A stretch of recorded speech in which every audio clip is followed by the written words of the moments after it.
Комисијата за еднакви можности при локалната самоуправа Кавадарци е доста активна во овој период. По учеството на Кавадаречкиот ноќен полумаратон, еви денеска во Винскиот музеј се подготвува еден настан, а за самиот настан како вовед, ќе ја прашам Марија Камчева, координатор на Комисијата за еднакви можности, што е тоа што денес се случува, што ден е денес? Добар ден, денеска е 26 јуни, меѓународен ден за жртви на насилство. Комисијата за еднакви можности ќе го одбележи денешниот ден. Доктор, ќе спомнав јас дека Комисијата за еднакви можности некако турбо активна во овој летен период. Денес го одбележуваме денот за борба против тортура, односно семејно насилство. Што е тоа што ќе се случува?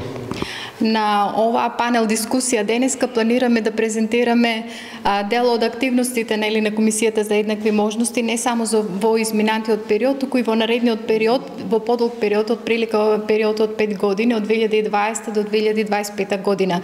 Јас конкретно ќе се задржам на промовирање на резолуцијата 1325 со нејзината агента Жени, мир, безбедност, бидејќи во едно општество третманот на жените е директен показател за тоа колку е зрелото општество. Република Северна Македонија се стреми да биде една од земјите кои што се подобри во остварување на овие цели.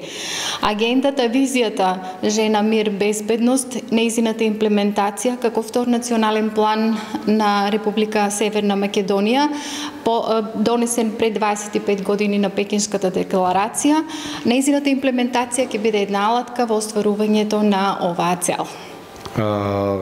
Вие стрикно ќе се задржите на тоа? Да, јас ќе го презентирам, бидејќи тоа ни е нова платформа, нова стратегија за понатамошниот период и треба да се имплементира и добро да се изработи.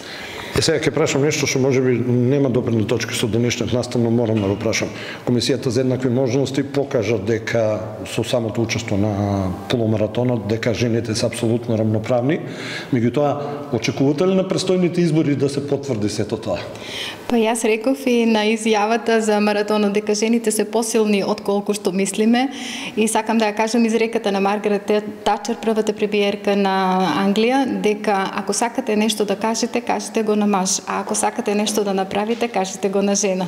Мислам дека престојните избори треба да ја запазиме процентуалната застапеност 50-50. Кристина Ангелова од Центар за социјални работи, денес задолжена за законските обврски процедури и регулативи. Конкретно?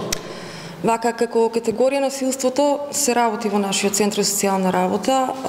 Во мај месец 2021 година стапи во сила новиот закон за спречување и заштита од насилство врз жените и семејното насилство, која што генерално става фокус на родово базираното насилство врз жените, меѓутоа не го исклучува нели целиот контекст на насилство кој што се случува во семејството и во семејната средина.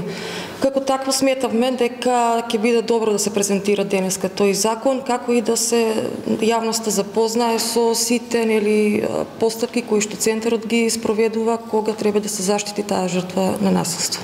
Сега може ли да откриеме како стои Кавадарци со бројките кога семејно насилство или воопшто тортурата е во прашање? Генерално насилството е негативна појава. Тоа што оваа последна година пандемија ни го донесе дека бројките се со тенденција на растење. Меѓутоа, наша обврска е жртвите првенствено да ги заштитиме, а со таа заштита потоа да ги реинтегрираме во социјалниот живот. И сега јас мислам, а и ти се надам дека ќе се сложи со мене дека конкретно за овој закон не треба само Комисијата за еднакви можности да се вклучи, него буквално сите останати фактори во општеството. Апсолутно, целта е мултисекторско делување, мултидисциплинарно, каде што нели сите институции инволвирани во заштита ќе дадат максимум за да може жртвата после тоа да има една нормален, реинтегриран и ресоциализиран живот.